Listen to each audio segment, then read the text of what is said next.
Hola amigos, ¿bien o no? Saludos otra vez desde Medellín.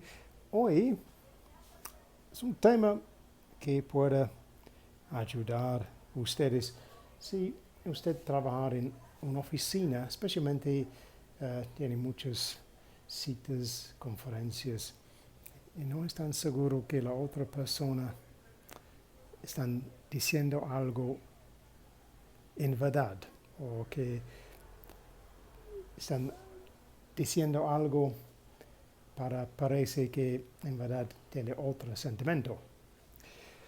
Ese es el tema de hoy. So today, here we are. Now this one today is going to be more useful to you, particularly if you work in the business kind of environment and you have to sit in meetings where you're trying to ask another team, particularly for information or updates, and you're not sure they're being completely honest with you, or at least completely transparent in what they're saying. This is to show you that unfortunately there's lots of ways people can try to say yes when they really mean no. So in this sense we say it's dodgy dealings, because dodgy means there's something not right. There's something not quite right, maybe not quite honest even, in the way they're dealing with you. And in business, the business world, this is often quite a way of, it's like a way of moving what we would call diplomatic language. So it's taken from a way of being polite and apologising, but it's often used in a little bit of a twisted way so they can look like they're saying yes, but they actually mean no. So we have a couple of phrases to show you how this could happen, and we have a key phrase that we can use to stop this having a bad effect. I'll come to that in a minute. Okay? So let's look at one of these phrases. So you might hear something like, I hear what you're saying, which sounds positive, right? They're listening to you, they've understood. I hear what you're saying. What they probably really mean is, I don't agree. So that's a nice, it sounds like a yes, it's really a no. I don't agree. I hear what you're saying. No. How about this one? I was a bit disappointed with what you said or the results that you gave us. I was a bit disappointed. A bit disappointed is a very like as an understatement, because what they probably really mean is I'm annoyed. I'm like really very angry that what you didn't get me the result I wanted. I'm a bit disappointed. This one's a good one. With the greatest respect. Now, with the greatest respect should be a polite phrase, because I respect you, with the greatest respect. But some cases, what they're trying to tell you really is that I completely disagree with you. So with the greatest respect, no.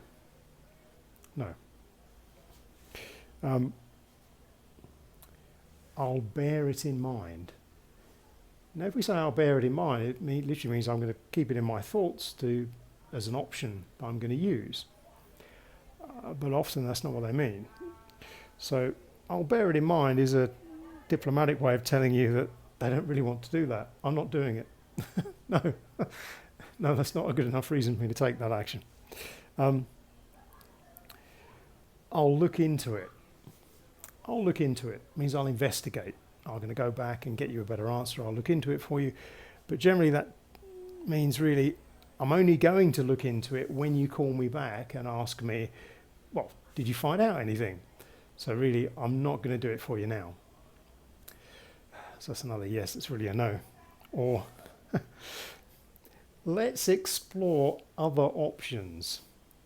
So maybe you've been asked to give an input, or you've made a suggestion about a project or something, and you get this one back. Oh, well that's really interesting, Graham, but let's explore other options. What they really mean is, I think your idea is stupid, so I want to hear something else because I'm not listening to your one. Okay, so you can start to see some of these phrases are not quite what they appear. So to test this, if you're in a situation where you're hearing words that you think, I'm not doing it, does he really mean this? It sounds positive, is it really? Maybe it's not. We're going to use our magic phrase to check. So what we do, don't rush your answer. So you've said your thing, the other person's responded with one of these type of phrases, and you're sat there thinking, I'm not sure if this is really what I wanted to hear. First rule, do not rush your answer. Pause. It's your turn to speak. You got time. Pause. Stay calm. Count to 5.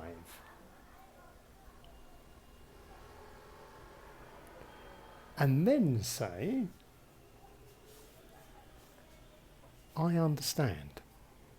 I understand is good because that shows empathy with the other person and it shows you're listening. I understand, Brian. Just to clarify, and this is our magic phrase, just to clarify. Because when we say this, to clarify means we're going to summarize. So I'm going to clarify, I'm going to seek to be clear that what I heard you say was what you meant to say. And this is where you can disarm this trap. Because you summarize what you think you heard, or particularly what you would like to hear. And if that's not really what they meant, it's up to them to explain properly what they really mean, which basically means you disarm their trap and they have to be more transparent and tell you, actually, really, we can't do that, or we're not sure your idea is going to work.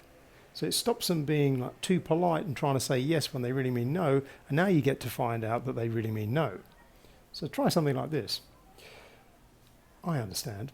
So just to clarify, I can expect your email about this by the close of business today. And they'll be, well, not really today. Oh, why is that? And they have to give you the proper reason. Well, it's because we haven't got the report ready yet. So just to clarify, you need more time to complete the report. Yes, now you find out. Or something like that. Let's say this one. I was really disappointed, blah, blah, blah. Oh, I understand. I'm sorry to hear that. Again, we show empathy. Just to clarify, we're still moving ahead with the project on its original timeline, yes? Now, because we said just to clarify, it's checking that we both understand the same thing. At this point, it's not really about what they actually said. You don't have to repeat back what they said. You can repeat back what you think they said or what you would like them to have said, which is even better. So what we're saying here is, so just to clarify, we're still moving ahead with this project on the original timeline, yes? And they'll be, no, actually we're not. And you say, oh, and why is that? So now we've disarmed the trap and we get them to explain a bit more about what they're looking to do.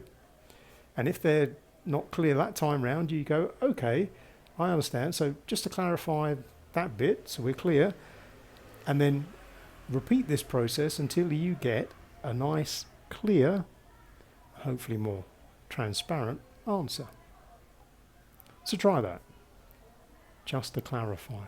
And then you get to paraphrase kind of the answer you would like. It doesn't have to be what they really said. Just go with what you would like to have understood them to say, and then see if that's really what they were trying to tell you. Well, I'll leave you with that. I hope you find that one useful. Déjame saber en los comentarios. And until next time, cheerio for now.